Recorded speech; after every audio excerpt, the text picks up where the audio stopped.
what we have here, I'm Mitch Holder. I'm at Wildwood Guitars, Candyland, Colorado, land of some of the best Gibsons on the planet. I have a CS-356 in a gloss finish, and this guitar has a little bit different construction than some of the other ones that I've played here, and it has a really beautiful, probably the top is swimming. Look at the figure on this top. Blonde top with a mahogany back and sides. And this mahogany, by the way, it's all one piece. It's all carved out. It's like taking a Les Paul body and just routing out most of the wood inside of it to make it into a hollow sound. The top is maple.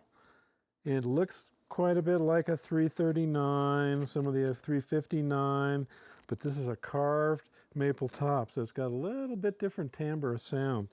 And the other accoutrements on it, we have the bound headstock that looks a lot like the Les Paul Custom ES-355, Super 400 Gibson, and it's also got the 7-ply binding on the body, and the body binding is really important. It's, you know, and binding was created to protect the edges from bumps and dings and so forth.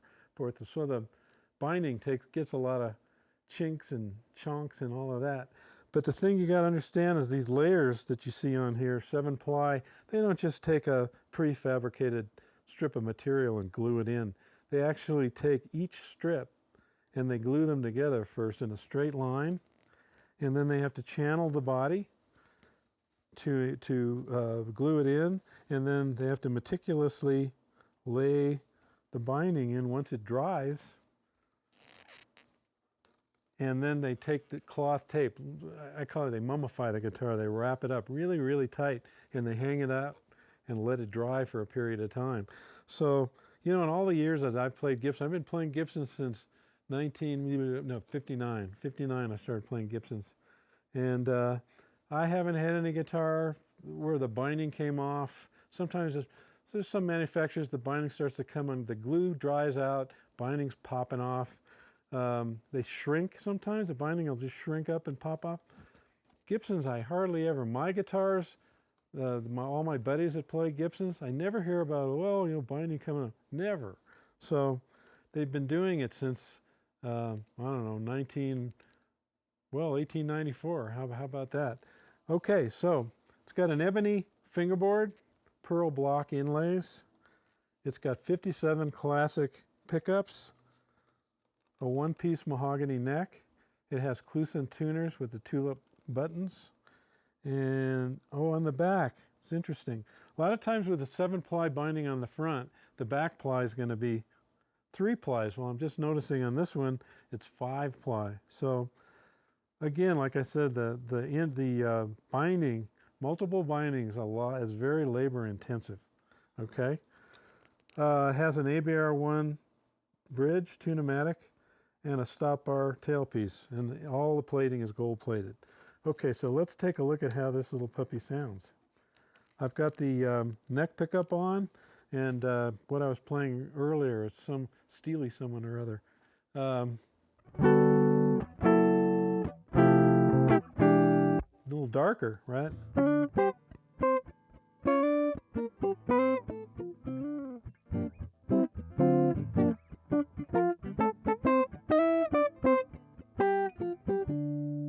So it gets a great jazz sound. It's a little mellower, seems a little mellower to me, or dark sounding than the typical laminated, semi-solid guitars. Okay, let's go to distortion. And in typical fashion, I'm gonna start out with a chunk, which I normally want to find, see if I'm getting this frequency thing. So I'm doing the power 5th in D, flat to 5.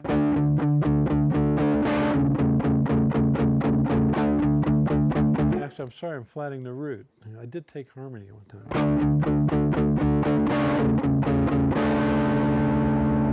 Boy, not up to this is one of the smoothest guitars I've played. I mean, I'm not hearing any warble of any kind. Okay, lead sound.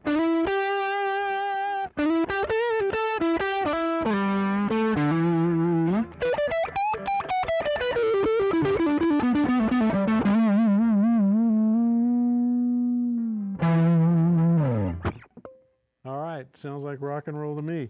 Let's go to the middle setting, toggle switch, both pickups on. Again, this is a sound I like to use a lot for rhythm.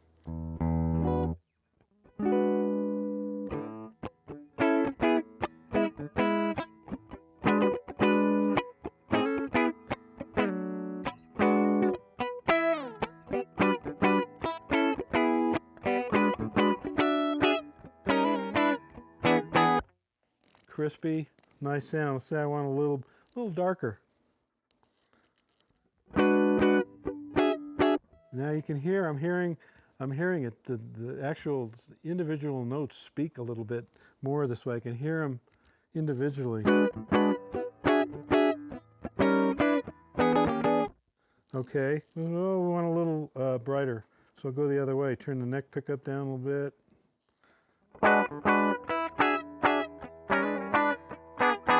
That's pretty bright. That's even a little bit brighter than I'm normally used to in hearing this type of guitar.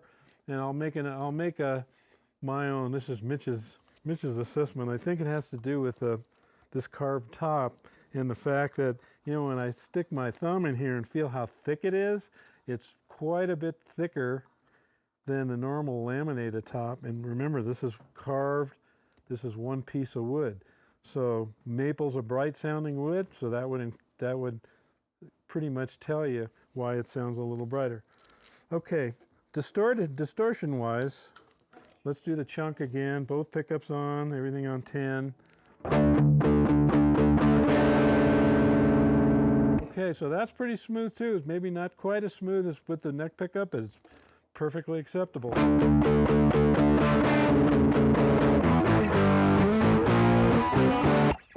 Okay, for lead work,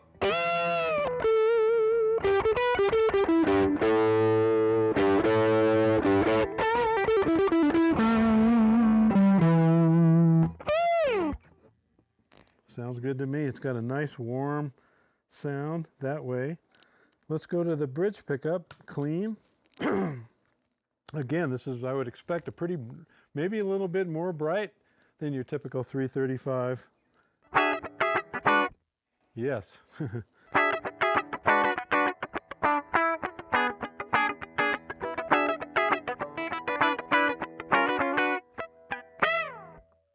Boy, that's R&B city as far as what I'm hearing.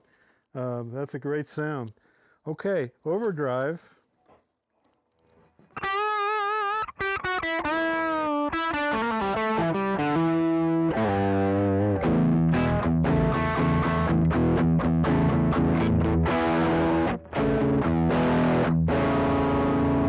Okay, so that's pretty chunky.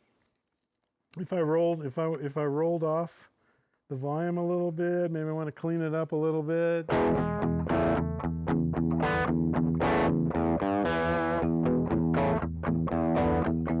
That's pretty much perfect right there. It's just got just enough of crunch and clean as opposed to. So as I say, the main ingredient of these guitars is, boy, that little volume control. That's your tone control. Just remember that. Okay, so this is the CS-356 gloss finish, quilted maple top. And remember, this is a one-piece carved out mahogany body with a carved maple top, which really does answer the question of why this guitar sounds the way it does. I'm Mitch Holder. I'll see you again.